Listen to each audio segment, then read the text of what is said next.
All right, hi, welcome to episode 2 of Startup Business TV. I'm Richard Moore. Thanks very much for tuning in. Anyone who watched the previous edition of this show a few days ago with Nike as the focus, thank you very much for doing so. And the comments have been wonderful, really, really kind of you. I'm really enjoying doing this. It's really good fun. It's a project I've wanted to do for a little while now. And the premise is really simple if you're unaware of this. So Startup Business TV is designed to be a short set of lessons, as many as I can get in basically. I'm going to do at least one a week, but short lessons that are about half hour long. Nice and informal, nothing over the top. And we're going to look at one company each episode. The principle is simple. If we can look at how a company grew, just generally have a kind of look at some of their milestones rather than kind of an exhaustive list of every piece of their history. But more importantly, we can take from that episode 3 lessons each time that demonstrate things that we can implement in our own businesses as entrepreneurs or business owners. It means that we can be equipped or more equipped to be successful with our own companies. Because here's the thing, even if it's a well-known large company, they grew in some way to get there. And it means that there's a lot of lessons that you can learn. The thing is though, it's not always about companies that are well-known that are successful. Sometimes companies are unsuccessful. We'll see that in some of the episodes in the future. And there's just as much that can be learned there about things that you really need to try to avoid, such as, errors or mistakes that they've made, as much as it is about looking at companies' successes that we can learn from as well. Not least also companies are not without their controversies, you'll see today, and you still need to look at how these companies have survived those things, because there's a lot that can be taken away.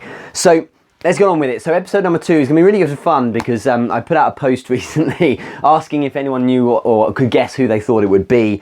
Some of the clues were, the company, you've probably interacted with them at some point in your life, very likely to have. Most people interact with them once a week, some every day, some even 3 or 4 times a day. Those people don't get much sleep, which is a massive clue. What's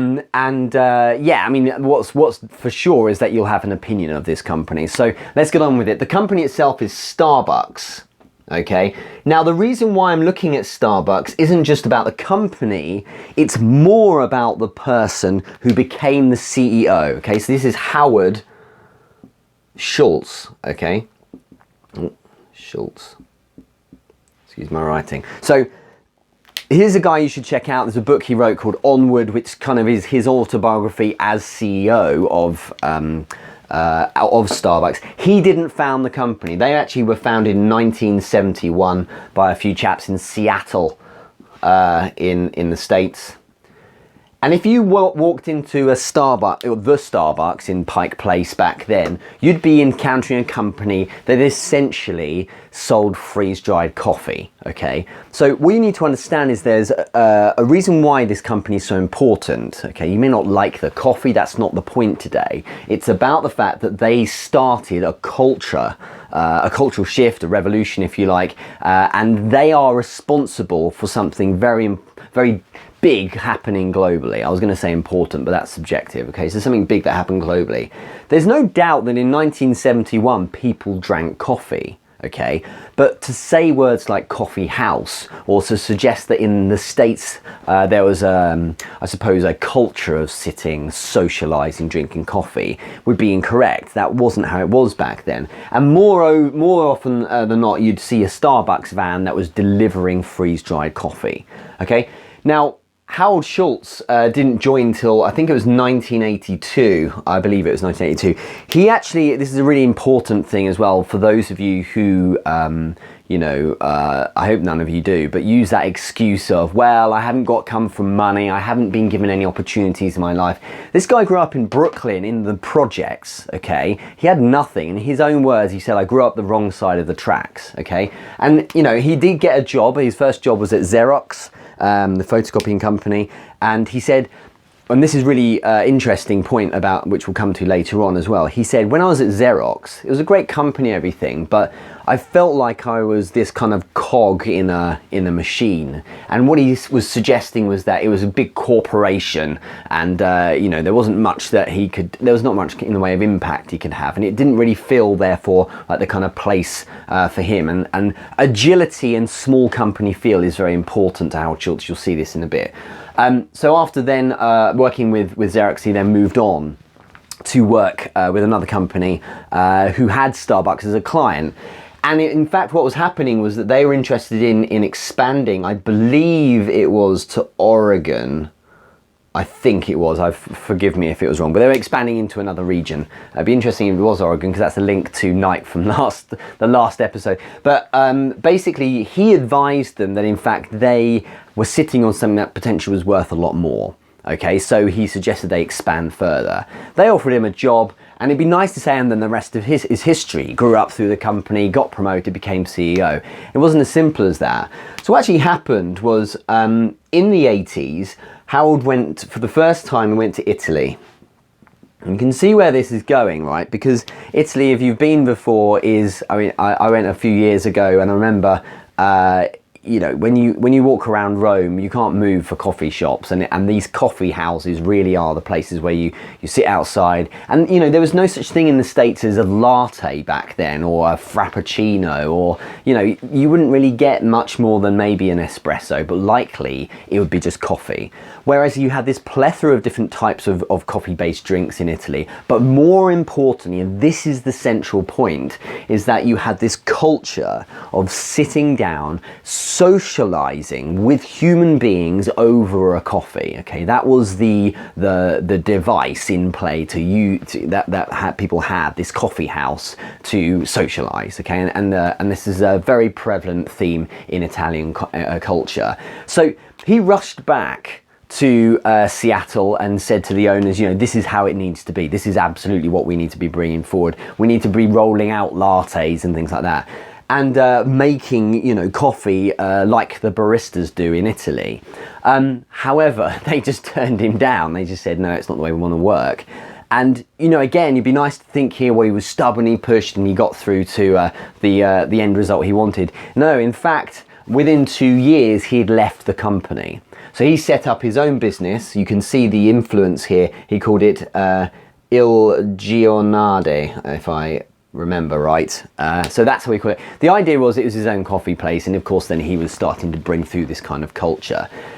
If you zoom forward to 1987, okay, in 1987, or just before, Starbucks was in serious trouble. And so what happened, which is interesting, it shows that something really clicked with Howard and these owners when he first worked with them.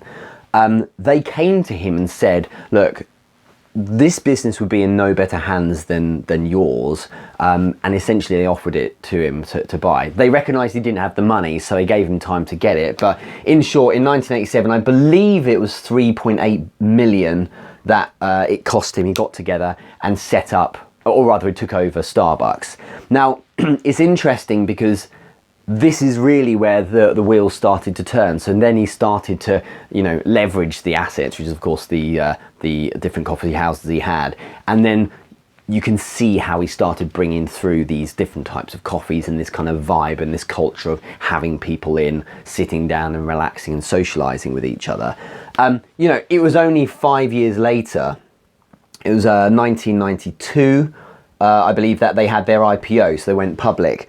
And, you know, this is a company at this point that had a market cap, so the market believed they were worth about 270 million. So a huge amount of growth in that period.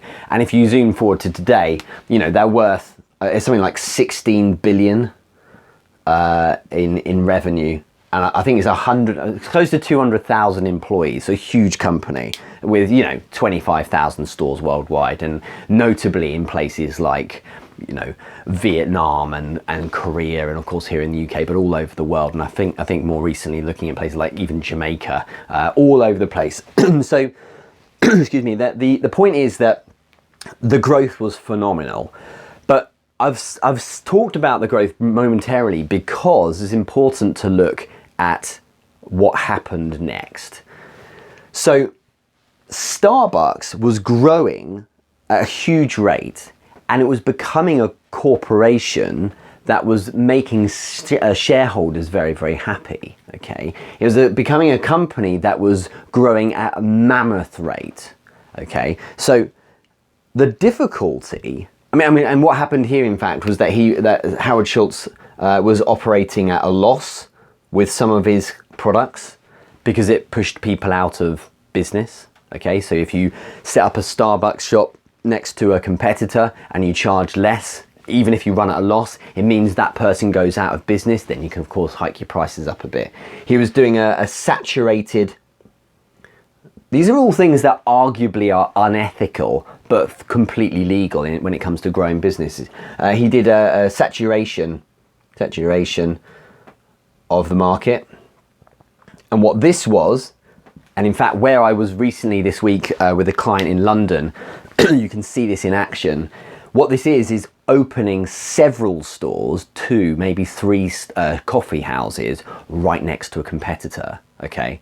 So Starbucks competing with itself, no problem. You still make the money for the same company, but it pushes that, because it dilutes, or rather it saturates that little area. That company, the competitor has to go out of business. And near St. Paul's Cathedral in London, you can walk through to a square near where the stock exchange is, I believe it's there. And this square isn't particularly large. It's about maybe a bit smaller than a football field.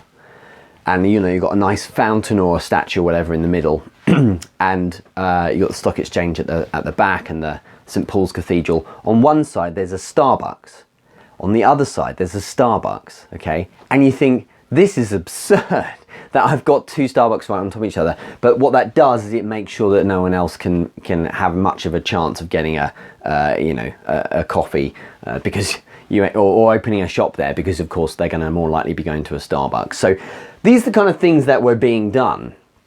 And of course this kind of stuff still happens to an extent, and this is arguably his business. It's not like Howard Schultz invented running at a loss on some products, because you can go back way further. If you look at the likes of Sam Walton, when he formed Walmart, one of the largest companies in the world, the biggest supermarket in the world, worth I believe almost $500 billion.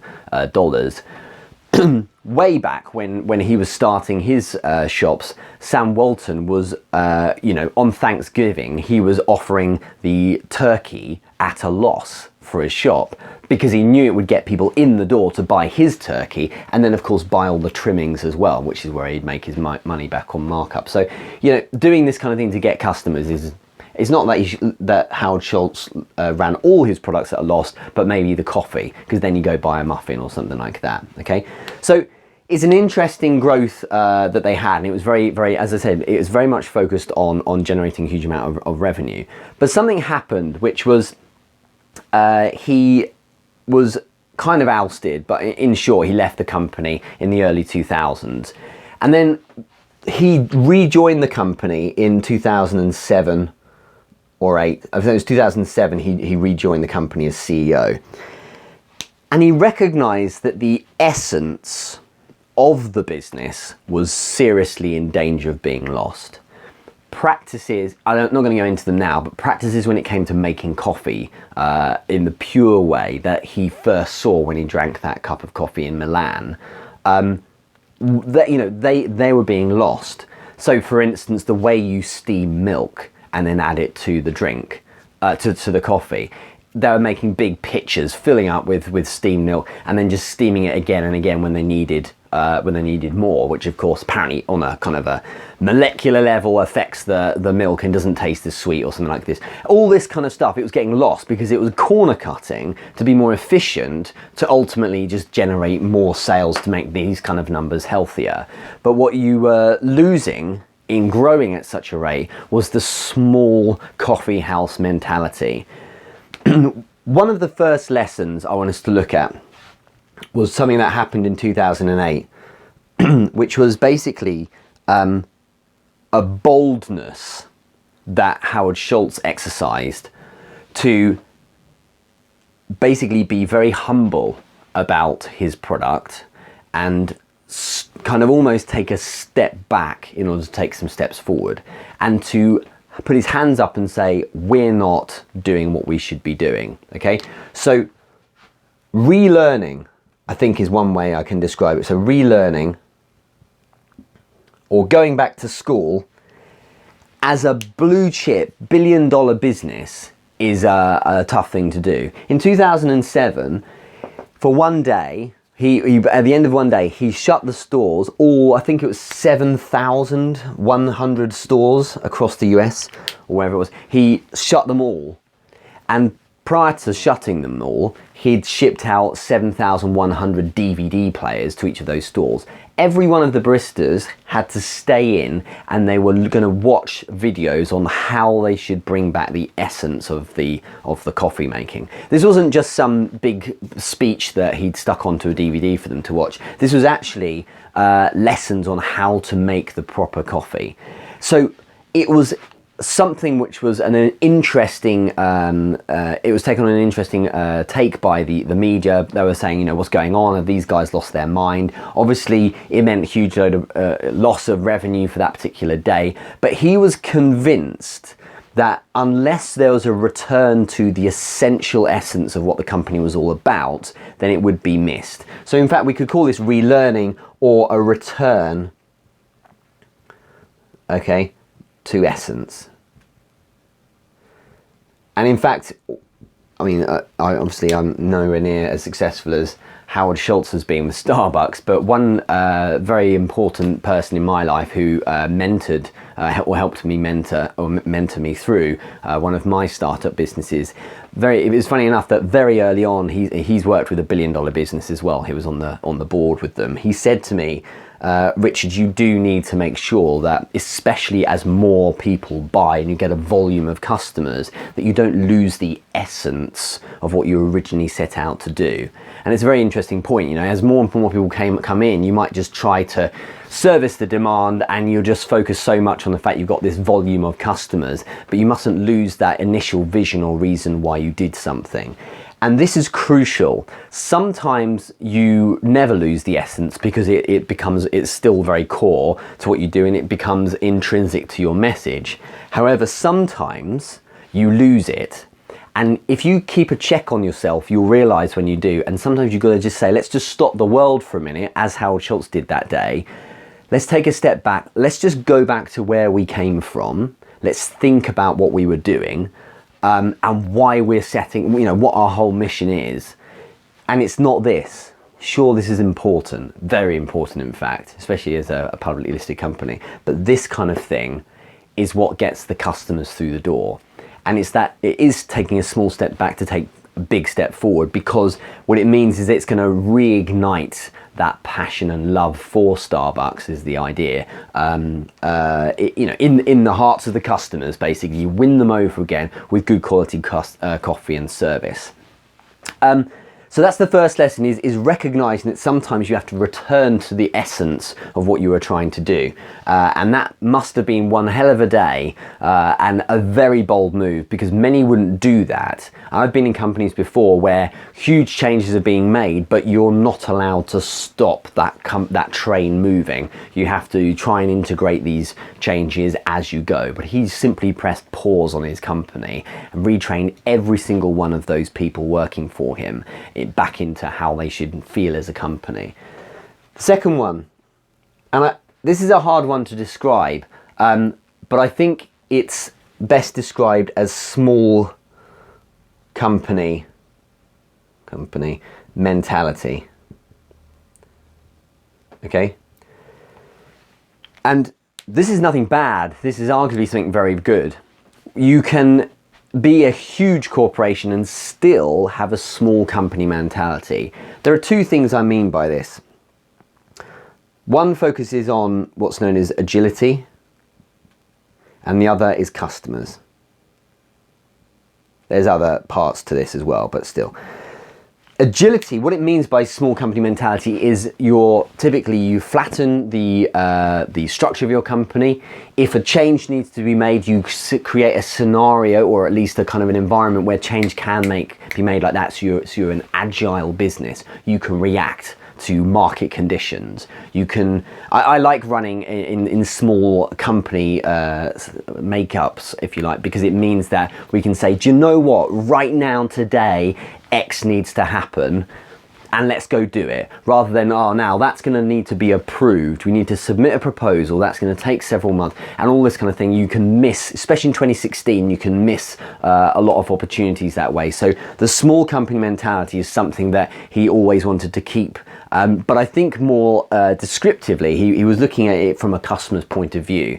He wanted to bring in, again, this idea of a kind of a sense of discretion almost, where a barista wasn't kind of held back by rules set by the HQ of the company. They could just be a bit more organic and it essentially was about bringing back that coffee house feeling that he encountered in Italy, whereby if you've got one person owning the coffee shop and he has a customer that's unhappy, well, then you can do something about it, rather than saying, well, I'm sorry, that's just how it is. So a good example, I think once there was if this is actually in the book, there's a mention of a customer who said, do you know what, I'm a bit nervous about ordering an espresso from Starbucks because I'm just a bit concerned it's a bit bitter.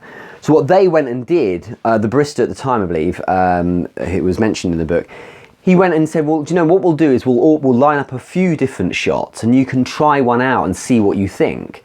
And and that goes on today. And when you go in there, you can say, if they offer you a different type of coffee, there's the main grind we use, or there's another type. You might say, well, what's the difference, and can I try one? And they're not going to say, well, that's going to cost you. Absolutely try it, because the idea is that we're going to kind of be a bit more of a community and have a bit more of a friendly, social, human feel. And there's other instances, some people saying things like, well, we've got a problem with Starbucks coffee because it's a bit too bitter. Some people have said that. And so Howard Schultz rightly said, well, look, we've got a blonde roast now, as we call it, which is a lighter roast, so that way we can accommodate you, that rather than you saying, well, like it or lump it, let's have something which is a bit more customer focused. So a small company mentality simply means you listen to your customers, sure, but you also actually catering for them. If you ran your own cafe and someone said to you, and it's interesting because this has happened up the road from where I live recently, if someone said to you, I see on your menu that you sell fried eggs and chips, okay? Or as in fries, okay? So fried eggs and fries. But I would like scrambled eggs, please. Or I would like poached eggs. For you to say, well, that's not on the menu, that's not what we do, sorry, is absurd, because it takes eggs to make eggs. That's it, right? So all you got to do is scramble it instead of fry it in a pan. And there's a company up the road that was unable to do this recently, and it was crazy, because you just think, you've lost already. This is just a local public house that has a little restaurant in it. They've lost already this small company mentality. So I've found to great effect with my startups, and one business in particular, that rather than saying, this is it, here's the product, I'm being utterly rigid on it, actually being a bit more flexible means that not only do you get more customers, but you give them much more of a greater experience. It feels much more like a tailored package. They feel almost like you've created something for them. Be on the lookout for opportunities to do this in your company. It's just my view that this is a really good way of working. And you might think, well, yeah, but then that takes more time to do that, and it's hard to scale that approach. I know, but you get much happier customers, and it's better to have happy customers who keep coming back to you than ones where you've got to keep knocking on new doors every day because you upset the ones in the past, or at least they get a lukewarm experience with you, okay? Moving on, number 3. So our third lesson from Starbucks. The third lesson is really important, okay? This is about recognizing your place in the world. This might sound a bit weird if you're going to be a startup, but I think you should start as you mean to go on, okay? So recognizing your place, I'll just write this, okay? You can write what I'm saying. Recognizing your place. What I mean by that is, if you've got a following, if you've got a lot of people who interact with your product, if you're in the public eye in any form, you need to recognize the perception of your company is very important. So basically, Starbucks potentially was going to head up a path that was going to make it out to be this corporate monster, money grabbing, that wasn't really tuned into the small man on the street, so to speak. And what was interesting is that they've decided to go the route of, and yeah, before you're writing, of course, there's been tax scandals and things like that, and the way they've addressed it is the way they've addressed it. But some specific points are worth bearing in mind. They've gone the route, again, of the small company mentality of thinking about things like all coffee being fair trade, okay? There's controversy everywhere, okay, especially with big companies, and people have plenty of things to say. But the reality is, things like this go a long way. Working with local farmers, therefore, local farmers of their beans, okay, paying a good price to those farmers rather than a kind of a corporate style supermarket approach that we may have seen in the past, where it's just a case of just almost screwing the local man and trying to win big by getting very cheap crops in. The idea is to work with local farmers. They did initiatives such as, you know, every time you bought a bag, they would plant a tree. They've worked with, again, I think back in projects as well, with helping people to grow their own towns and things like that. So helping by putting money into charity and things like that too. And I think that, and then they worked kind of culturally speaking with the likes of Apple as well. So they did a deal with Apple iTunes. So they have music in store that you can take. There's the apps of the week and things like that as well. And then going as far as having things, you know, little nice little touches when if you go into a Starbucks now and you you ask a coffee, they ask you what your name is, and they can call you by your first name when you get your coffee. And all of that is important because they recognise their places now as a business that sits ahead of most coffee houses or most coffee companies when it comes to the culture of drinking coffee. And if you think about coffee you buy in the street, it tends to be that Starbucks is the first company you come across. But it's always crucial to recognise that if you're going to be a prevalent theme in everyday life, well, then you need to come across in the right way. And they'd be heading for downfall if they didn't take care to recognise their place in people's minds and in the public domain. So doing these things, it may seem to the cynic that they're just reaching because otherwise, we'll just think they're a corporation. Well, kind of, yeah, they are, but it's important to have that ethos, I think, from the start. And I believe strongly, this is the point, I suppose, of this lesson, that as a startup business, there's nothing to stop you, ironically, being more unique by being helpful to people, being more in tune to people, and being a kind of business that actually listens to the people on the street and recognizes that if you're going to be interacting with people each day, well, then you need to kind of be a kind of a welcoming, accommodating organization. So what I've done here is there's many lessons to be learned from Starbucks, and I've barely scratched the surface in terms of the kind of company they were. There's been a lot of controversies and things like that as well. And as I mentioned, there's tax scandals you can read about and such like, and millions of dollars of tax that wasn't being paid. And from a corporate perspective, that sits up here with different types of approaches, working through a Dutch office, because arguably there was a great a great coffee factory there. But in reality, we probably all agree that that's because it's a great place to not spend as much money in tax. But I've tried to kind of keep a theme here where it's about how the company feels and keeping that essence of a business and looking at your perception to people. And nowadays, people realize, let me be specific, your customers or potential customers or prospects, as far as I can see, they know a million miles away if you're full of it, if you talk bullshit all the time, and if you're making things up, okay, they can just tell.